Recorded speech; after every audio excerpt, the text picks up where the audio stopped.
Assalamualaikum warahmatullahi wabarakatuh. Hai, perkenalkan saya Safira Mustaqilah, jurusan Pendidikan Biologi dari Universitas Sunan Kalijaga Yogyakarta. Oke, di sini saya ingin sharing nih dengan teman-teman tentang cara membuat silabus, prota, prosem, dan RPP K13.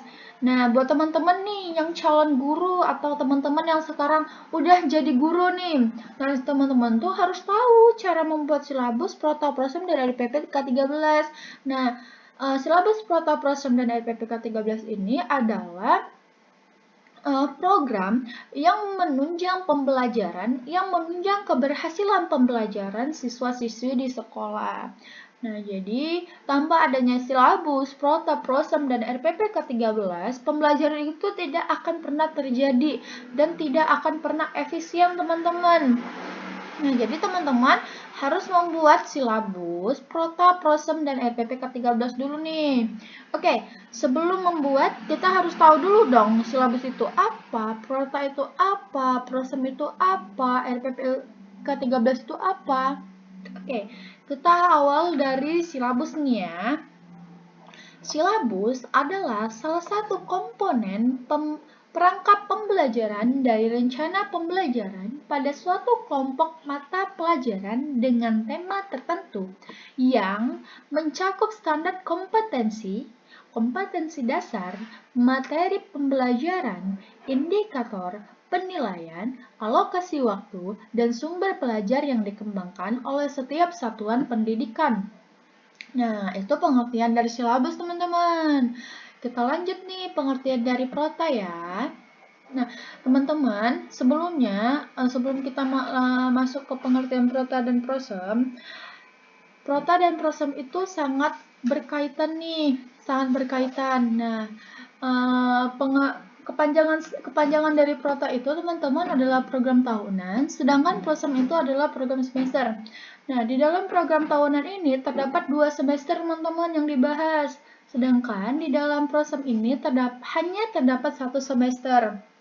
Nah, jadi program tahunan ini kan dia itu mencakup 2 semester, yang berarti itu satu kelas gitu, teman-teman, kayak kelas 9. Nah, dia di kelas misalnya di kelas 9, dia isinya itu di kelas 9 semester 1 semester 2. Sedangkan prosem ini hanya 1 semester. Oke, kita lanjut ke pengertian prota. Prota adalah susunan alokasi waktu pembelajaran selama 1 tahun untuk mencapai standar kompetensi atau SK dan kompetensi dasar yang diharapkan. Alokasi waktu sangat diperlukan agar seluruh SK dan KD bisa diterapkan dan diterima oleh peserta didik. Nah, sedangkan prosem ini teman-teman banyak juga yang bilang promes. Promes itu program semester gitu. Pokoknya ada beberapa orang yang bilang prosem, ada beberapa orang bilang promes. Jadi kita di sini memakai yang prosem aja, soalnya menurut saya lebih enak gitu nyebut prosem gitu. Nah, prosem adalah bentuk penjabaran dari prota yang membuat gambaran pembelajaran dan pencapaian yang ingin diraih selama 1 semester. Nah, seperti yang saya bilang tadi kan teman-teman, prosem itu cuma 1 semester dan prota itu 2 semester. Oke, kita lanjut yang ke pengertian RPP. Nah, teman-teman, RPP itu kepanjangan dari Rencana Pelaksanaan Pembelajaran yang pengertiannya adalah pegangan seorang guru dalam mengajar di dalam kelas. Nah, tanpa adanya RPP, Pak Guru tidak akan dapat melaksanakan pembelajaran teman-teman. Nah, jadi RPP ini adalah pegangan guru ya, teman-teman. RPP dibuat oleh guru untuk membantunya dalam mengajar agar sesuai dengan standar kompetensi dan standar dasar pada hari tersebut. Rencana pelaksanaan pembelajaran atau RPP berisi pengaturan yang berkenaan dengan perkiraan dan proyeksi tentang apa yang akan dilakukan pada saat kegiatan belajar mengajar berlangsung. kemungkinan nih pelaksanaan pembelajaran sesuai dengan rencana pelaksanaan pembelajaran yang telah direncanakan ataupun tidak karena proses pembelajaran bersifat situasional. Nah, teman-teman harus tahu artinya situasional adalah pembelajaran yang mengikuti situasi. Nah, nggak mungkin dong kita misalnya sedang terjadinya bencana banjir. Nah, jadi di sekolah kan banjir. Nah, otomatis pembelajaran tidak akan berlangsung pada situasi seperti itu. Pembelajaran akan berlangsung dengan situasi yang nyaman, yang bisa siswa itu fokus. Nah, jadi pembelajaran itu bersifat situasional, teman-teman. Apabila perencanaan disusun secara matang, maka proses dan hasil pembelajaran tidak akan jauh dari perkiraan. Oke, kita sudah tahu pengertian dari silabus, prota, prosem, dan RPP. Kita masuk cara membuat silabus nih ya. Oke, jadi teman-teman, saya di sini sudah memiliki contoh silabus. Nah, ini itu silabus yang pernah saya buat teman-teman. Nah, pertama, sebelumnya teman-teman formatnya seperti ini, tabelnya seperti ini. Nah, untuk langkah pertama, teman-teman harus menentuin teman-teman mau buat silabus dengan mata pelajaran apa. Nah, saya di sini saya membuat silabus dengan mata pelajaran biologi. Teman-teman pertama membuat judulnya seperti ini, mata pelajaran biologi SMA. Teman-teman, terserah teman-teman mau buat mata pelajaran apa dan tingkatan apa. Tingkatan SMP kah boleh, tingkatan SD boleh. Nah, di sini teman-teman bisa ganti biologi SMA, teman-teman bisa ganti sesuai dengan apa yang teman-teman ingin buat silabus apa. Lalu kita masuk ke satuan pendidikan ya teman-teman. Satuan pendidikan yang sama kan seperti tadi biologi SMA, berarti satuan pendidikannya SMA. Kalau teman-teman ingin membuat biologi SMP, nah satuan pendidikannya teman-teman buat biologi SMP. Lalu selanjutnya yaitu ada kelas nih teman-teman. Nah, teman-teman harus menentukan dulu teman-teman sebelum buat silabus. Teman-teman ingin membuat silabus kelas berapa nih? Nah, di sini saya ingin membuat silabus kelas 10. Kelas 10 nih teman-teman. Jadi saya buat kelas 10. Lalu langkah selanjutnya yaitu KI. KI saya di sini ada 4. KI itu adalah kompetensi inti atau standar kompetensi biasanya teman-teman ya. Biasanya iya seperti itu ya teman-teman. Lalu di sini saya KI-nya ada 4. Pertama, menghayati dan mengamalkan agama yang dianut. Nah, teman-teman, KI ini adalah harapan seorang guru, bukan harapan seorang guru sih. Ya, harapan seorang guru yang kepada para peserta peserta didik. Nah, ini yang diharapkan seorang guru ketika mereka nanti sudah selesai belajar, para murid atau para peserta didik dapat mengamalkan KI 4 ini. Nah, ini yang diharapkan nanti akan ada pada diri siswa tersebut, teman-teman. Lalu langkah selanjutnya, teman-teman harus buat dulu nih tabel seperti ini, teman-teman. Harus ada kompetensi dasar, materi pokok, pembelajaran, penilaian, alokasi waktu, dan sumber belajar. Teman-teman harus buat ini dulu, tabel ini. Nah, teman-teman, di sini kan ada kompetensi dasar nih ya. Nah, kompetensi dasar itu dan kompetensi inti itu sangat berkaitan, teman-teman. Sangat berkaitan.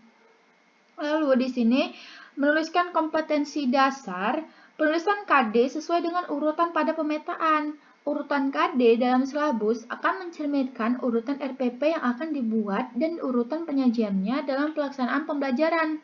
Kompetensi inti dasar pertama yang akan dijabarkan juga disesuaikan dengan pemetaan. Nah, jadi KI dan KD ini kita sesuaikan dengan pemetaan dulu, teman-teman. Nah, lalu materi pokoknya. Pertama ini kan kompetensi dasar yaitu mengagumi keteraturan dan komplikasi ciptaan Tuhan tentang struktur dan fungsi sel, jaringan organ penyusun sistem, dan bioproses yang terjadi pada makhluk hidup. Nah, kompetensi dasarnya ini teman-teman, tentang struktur dan fungsi sel gitu ya. Lalu, di dalam kompetensi dasar materi pokoknya itu kita tentukan tentang materi pokoknya itu cukup memadai dalam keluasan untuk memfasilitasi siswa mencapai kompetensi dasar. Jadi materi pokoknya itu sangat keterkaitan dengan kompetensi dasarnya teman-teman. Materi sesuai dengan tingkat perkembangan fisik, intelektual, emosional, sosial, dan spiritual peserta didik. Lalu, syarat materi itu, materi harus bermakna dan bermanfaat bagi peserta didik.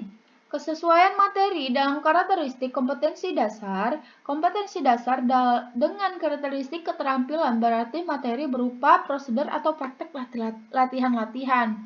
Nah, ini adalah prosedur latihan-latihan dari kompetensi dasar. Nah, di materi ini ada kegiatan sel sebagai unit struktural dan fungsional makhluk hidup. Ada transport melalui membran, ada sintesa protein untuk kita besarin lagi ya teman-teman. Maaf teman-teman. Ada sintesa protein untuk menyusun sifat morfologis dan fisiologis sel reproduksi sel sebagai kegiatan untuk membentuk morfologi tubuh dan memperbanyak tubuh. Nah, itu adalah materi pokoknya. Lalu pembelajarannya yaitu ini proses pembelajarannya teman-teman. Proses pembelajarannya. Kan kita sudah ada nih materi pokoknya. Lalu proses pembelajaran itu seperti apa? Seperti apa teman-teman? Proses pembelajaran yang di kelas itu. Nah, jadi seperti ini proses pembelajarannya. Pertama, membaca literatur atau berbagai sumber tentang struktur sel prokaryotik, sel tumbuhan, dan sel hewan dengan hasil pengamatan menggunakan mikroskop elektron. Lalu ada menanya di sini, mengapa sel disebut sebagai unit struktural dan fungsional terkecil dari makhluk hidup? Apa perbedaan antara sel-sel penyusun makhluk hidup? Proses apa yang terjadi pada sel? Lalu, ada pengumpulan data atau eksplorasi teman-teman. Nah, di sini bisa teman-teman baca sendiri ya nanti ya. Lalu ada mengasosiasikan, mendiskusikan secara kelompok untuk membandingkan hasil. Nah, ini dia pokoknya. Terus ada mengkomunikasikan. Ya, itu berarti di pembelajaran ini ada bertahap-tahap ya teman-teman. Ada menanya, ada eksplorasi, ada mengasosiasikan, dan ada mengkomunikasikan. Lalu kita lanjut ke penilaian. Nah, dari semua ini syaratnya teman-teman nanti kalau sudah sebagai guru nanti teman-teman mau penilaian sistem macam apa yang teman-teman terapkan untuk para peserta didik. Nah, saya di sini penilaiannya itu adalah kerja ilmiah dan keselamatan kerja. Kerja ilmiah berarti ada. Lalu saya akan membuat portofolio dan saya akan melakukan beberapa tes. Beberapa tes seperti nanti atau tes lisan atau tes tertulis. Nah, nanti saya akan menerapkan seperti penilaian-penilaian ini kepada peserta didik saya nanti. Nah, lalu di sini ada alokasi waktu, teman-teman. Ada alokasi waktu, kita kosongkan saja dulu, Lalu, nah, di sini ada sumber belajar. Nah, teman-teman nanti harus mencantumkan sumber belajar agar siswa-siswi itu tahu sumber belajar apa yang bisa sebagai referensi mereka untuk mempelajari materi tersebut, materi ini. Teman-teman harus mencantumkan di sini materi belajarnya itu apa. Nah, jadi seperti itu sih teman-teman buat membuat silabus itu cukup simpel sebenarnya teman-teman. Cukup simpel membuat silabus itu. Terus kita masuk ke selanjutnya teman-teman. Ke cara membuat prota. Prota, program tahunan. Oke, sebelumnya di sini, sebelum kita membuat prota dan prosem, kita harus tahu dulu kalender akademik. Kalender pendidikan teman-teman. Lampiran kalender pendidikan. Nah, ini tahun 2020 sampai 2021 SMA. Kita harus cantumkan dulu ini supaya kita bisa tahu nanti cara kita bisa tahu bagaimana nanti kita menentukan alokasi waktu. Atau kan di sini kan ada tanggal merah teman-teman, atau di sini ada ujian, atau di sini ya banyak. Pokoknya kita harus tahu dulu kalender pendidikan teman-teman, supaya kita bisa mengisinya tidak bertabrakan. Oke, pertama di sini adalah program tahunan. Nah, di sini ada identitasnya. Identitasnya pertama kita buat sekolah itu sekolah apa, mata pelajaran apa, satuan pendidikan apa, kelas atau semester berapa, dan tahun pelajaran apa. Nah, teman-teman bisa mengisi sesuai prota yang ingin teman-teman buat. Teman-teman bisa mengisi ini dengan sesuai prota yang teman-teman buat ya. Lalu kompetensi inti. Sudah saya bilang kalau kompetensi inti dan kompetensi dasar itu sangat keterkaitan teman-teman. Sorry. Nah, pertama langkah pertama adalah mengidentifikasi jumlah kompetensi dasar dan indikator dalam 1 tahun. Lalu, nih kompetensi dasarnya ini teman-teman, kita perkecil ya supaya enak. Nah, kompetensi dasarnya ini teman-teman. Tuh. Nah. Iya, itu kompetensi. Lalu melakukan pemetaan kompetensi dasar untuk setiap semester. Kompetensi dasar ini kan kita lakukan pemetaan untuk semester 1 dan untuk semester 2, teman-teman. Kita lakukan pemetaan. Lalu menentukan alokasi waktu tiap kompetensi dasar untuk memperhatikan minggu efektif. Nah, yang sudah saya bilang tadi kan kita sebelum ingin membuat prota dan prosem kita harus tahu kalender akademik. Nah, itu nanti kita akan tahu di mana minggu efektifnya teman-teman. Nah, kompetensi inti saya ada 4 kompetensi. Kompetensi inti ini adalah kompetensi yang diharapkan kepada peserta didik yang apabila mereka sudah melakukan pembelajaran ini, maka kita mengharapkan pada peserta didik mereka dapat mengamalkan 4 kompetensi ini. Berarti mereka di dalam diri mereka ada 4 kompetensi ini gitu. Lalu teman-teman sebelumnya harus membuat tabel seperti ini ya teman-teman ya. Di sini ada nomor, ada semester, kompetensi dasar, alokasi waktu, dan keterangan. Nah, kita membuat kompetensi dasar. Nah, kompetensi dasar saya di sini ini nomor 1, semester 1. Kompetensi dasar saya ini teman-teman, menjelaskan komponen kimiawi penyusunan sel, struktur fungsi dan proses yang berlangsung dalam sel sebagai unit kecil. 4. Menyajikan hasil pengamatan mikroskopik. Nah, ini terserah pokoknya ini ya teman-teman, bisa membaca. Lalu alokasi waktunya 12 jam pelajaran. 12 jam pelajaran nih teman-teman. Keterangannya itu 3 minggu. 3 minggu. Jadi dalam 12 jam pelajaran itu 3 minggu teman-teman. 12 jam pelajaran itu 3 minggu. 8 jam pelajaran itu 2 minggu. Teman-teman bisa mengalokasikan waktu ini sesuai dengan apa yang teman-teman butuhkan. Teman-teman mau menentukan ini kan ada 4 KD nih, 4 KD. Nah, saya memerlukan untuk membahas ini saya memerlukan 12 jam pelajaran, teman-teman. Nah, 12 jam pelajaran itu sama dengan 3 minggu. Nah, seperti ini, teman-teman. Lalu nomor 2 juga seperti ini, 12 jam pelajaran. Nomor 3 seperti ini. 8 pelajaran itu 2 minggu ya teman-teman. Sama juga nomor 4. Nah, nomor 5 ini kan banyak nih. Ini banyak nih.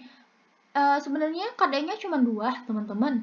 Tapi yang dibahas di dalam KD ini tuh cukup banyak, teman-teman. Jadi makanya saya membuat alokasi waktunya yang paling besar. 20 jam pelajaran sama dengan 5 minggu, teman-teman. 5 minggu. Nah, teman-teman, sebelum membuat alokasi waktu dan keterangan ini, teman-teman harus melihat dulu satuan pendidikan. Di mana tanggal merah, di mana tanggal apa, teman-teman harus memperhatikan dulu supaya kita tahu minggu efektifnya. Lalu di sini juga ada semester 2 nih, teman-teman. Semester 2-nya menganalisis hubungan antara struktur jaringan penyusun organ pada sistem respirasi. Nah, ini semester 2. Pokoknya semester 1 potongannya sampai menyajikan laporan. Nah, itu semester 1. Nah, di sini baru kita ujian nanti semester 1. Lalu kita masuk ke semester 2. Ya, kita perhatikan kembali alokasi waktu, keterangannya itu berapa. Nah, oke, jadi seperti itu teman-teman untuk membuat program tahunan.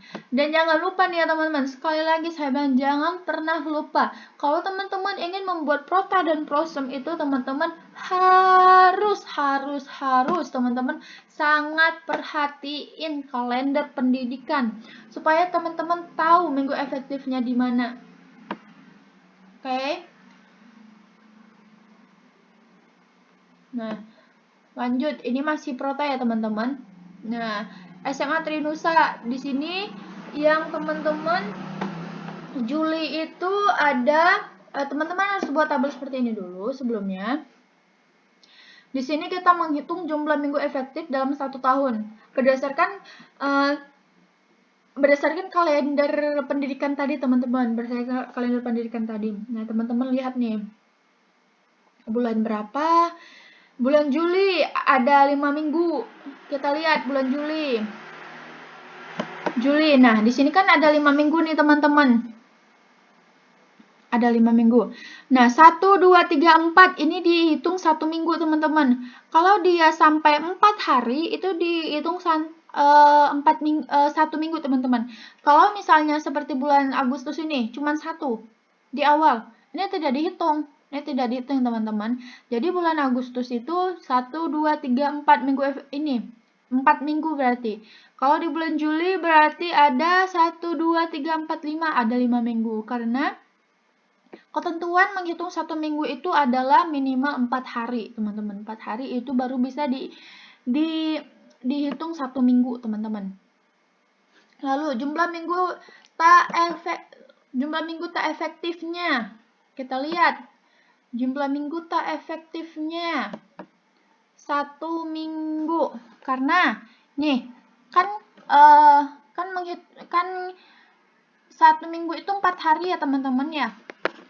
1 minggu 4 hari. Nah, di minggu ketiga di bulan Juli ada tanggal 13, 14, 15 ini adalah hari-hari pertama masuk sekolah. Nah, itu adalah minggu yang belum efektif, teman-teman. Karena untuk awal-awal itu kan pasti di sekolah itu mereka itu masih pengenalan sekolah kan, teman-teman, dan mereka belum masuk kepada materi pembelajaran. Nah, berarti itu dihitung minggu tidak efektif, teman-teman. Minggu tidak efektif. Lalu jumlah minggu efektifnya. Kan tadi jumlah minggu tak efektif 1. Kita kurangin aja. 1 kurang 5 berarti 4. Jumlah jam efektif minggu efektif kali jam pelajaran. Nah, jam pelajaran itu ada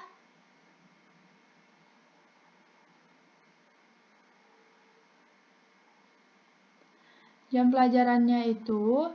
Nah, ini kan di sini kita buat 1 jam pelajaran itu 45 menit. Berarti minggu efektif kali jam pelajaran. Minggu efektif 1 dikali jam pelajaran, teman-teman. Jam pelajaran pada Juli. Minggu efektif mana minggu efektif? Ini 4 dikali 45. Berarti hasilnya ini. Nah, Jadi seperti itu teman-teman. Seperti itu cara menghitung jumlah minggu efektif, jumlah minggu efektif dan jumlah jam efektif. Jadi caranya seperti itu. Lalu kita setelah kita lihat semuanya, setelah kita lihat dari kalender akademik, kalender pendidikan, kita total teman-teman berapa jumlahnya.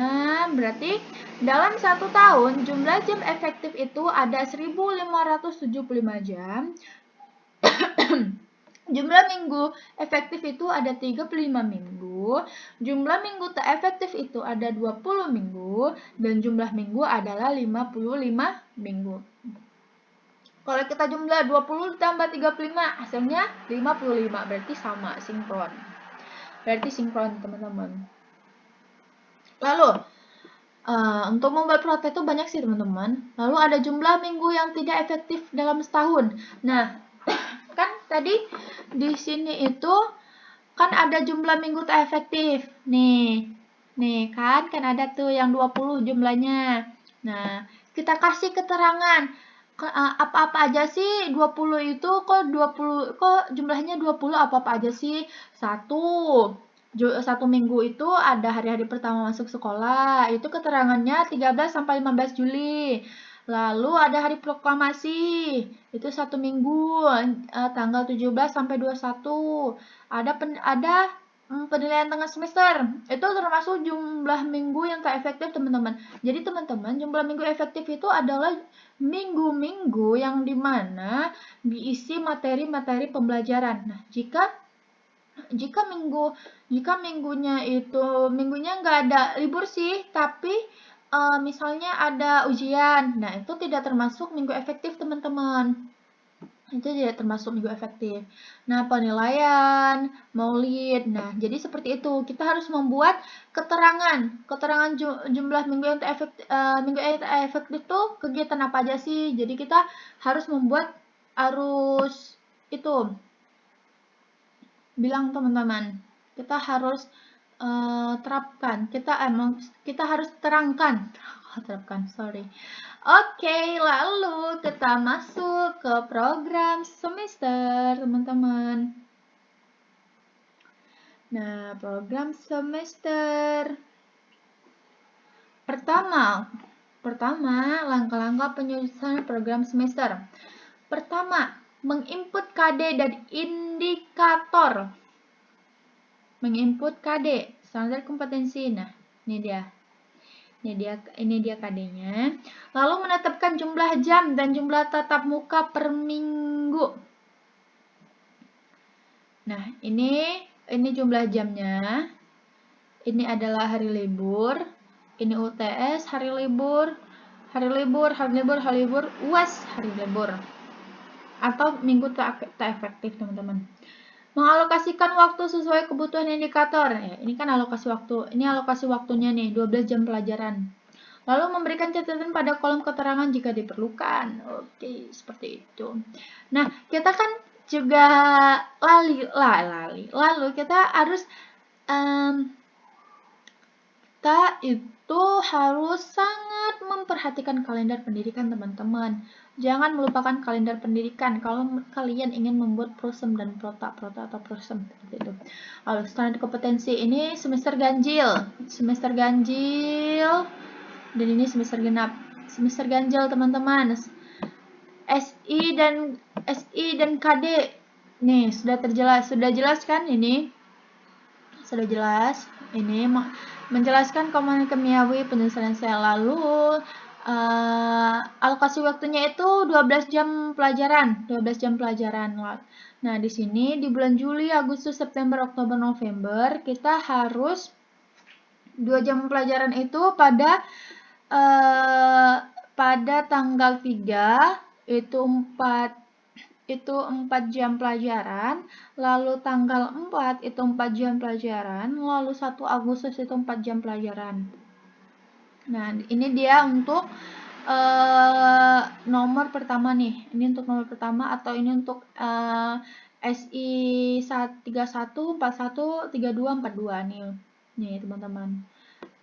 Lalu kita lanjut. Kita lanjut. Ini SI kedua, 12 jam pelajaran. Kita hitung aja, kita bagi-bagi. Karena 1 jam pelajaran itu kan ada 4 teman-teman. Teman-teman bagi nih, 12 dibagi 4, berarti ada 3. 3 hari yang harus diselesaikan untuk menyelesaikan satu pertemuan ini. Satu materi ini maksudnya, bukan pertemuan. Berarti 12. Nah, jadi teman-teman, kan kolomnya di sini sampai kolom sini nih. Berarti kolom sini udah terisi. Nah, berarti selanjutnya adalah kolom selanjutnya. Teman-teman bagi 12 bagi 4. Berarti ada 4, ada 3, 4. 1, 2, 3. Nah, lalu kan pada Agustus 5 ini, tanggal 5 itu libur teman-teman. Berarti nggak usah diisi. Nah, 8. Berarti teman-teman bagi 4 kan, berarti 2. Ya. Jadi seterusnya seperti itu teman-teman. Sampai ke UAS nih. Karena ini 16 dibagi 4 itu sama dengan 4-nya ada 4 kali. Minggu tak efektif, UAS minggu tak efektif. Jadi seperti itu teman-teman. Kan karena satu semester. Satu semester itu dimulai dari bulan Juli, Agustus, September, Oktober, November, Desember. Jadi di bulan Januari itu udah semester genap teman-teman, semester genap. Nah, ini semester genapnya. Berarti semester genap itu kan mulai dari Januari nih. Nah, semester genap sama cara kita mengaturnya sama seperti yang prosem yang di atas tadi, yang semester ganjil, sama 8. Berarti itu 1 jam satu tatap muka itu cuman 4 jam pelajaran untuk mata pelajaran biologi. Berarti 4, 4-nya ada 2. Lanjut, udah lanjutnya seperti itu. Jadi teman-teman, kalau untuk mengetahui libur-libur UTS ini dari ini teman-teman, kita lihat ya, Maret tanggal 1. Kenapa itu tidak minggu efektif? Kita lihat dari kalender pendidikan. Maret. Nah, Maret tanggal 1, minggu pertama gitu. Kenapa tidak efektif ini? Karena itu tuh masih ada ujian SMA teman-teman, jadi itu tidak dihitung minggu efektif. Jadi di bulan Maret itu ada berapa minggu nih yang tidak efektif nih? Banyak minggu nih, banyak. Di bulan Maret itu sangat banyak minggu yang tidak efektif teman-teman. Di bulan Maret sampai tanggal 5 itu ada UTS. Jadi cara mengetahui minggu tak efektif dari kalender pendidikan ya teman-teman. Itu kalender pendidikan sangat penting. Lanjut sama juga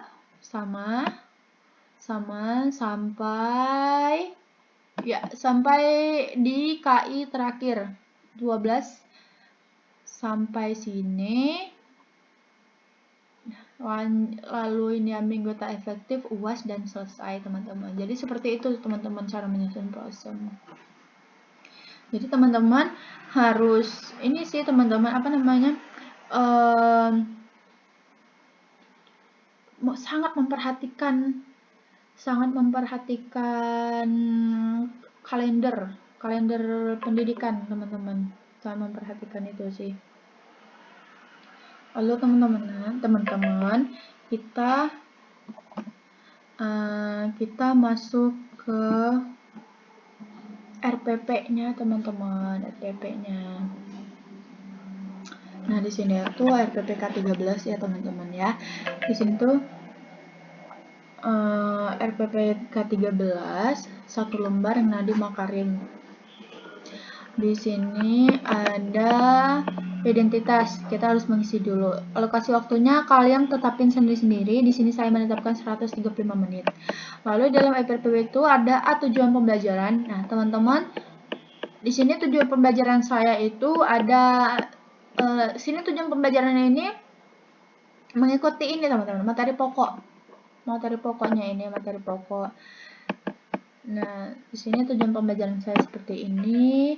Lalu saya memakai media apa? Saya memakai media worksheet atau lembar kerja, lembar penilaian alat dan bahan yang saya pakai dalam pembelajaran ini itu ada penggaris, spidol, papan tulis, laptop, dan infocus. Sumber belajarnya itu adalah buku kerja biologi, dan ini sumber belajarnya teman-teman. Lalu lanjut ke C. Nah, di sini kegiatan pendahuluan. Kegiatan pendahuluannya itu saya melakukan pembukaan dengan salam pembuka dan berdoa untuk memulai pembelajaran, memeriksa kehadiran peserta didik, dan menyampaikan rencana pembelajaran. Dan di sini saya baru menyampaikan apa sih itu jamur, apa sih itu. Pokoknya mendeskripsikan ciri-ciri dan jenis-jenis jamur di sini. Lalu tahap inti, kegiatan inti.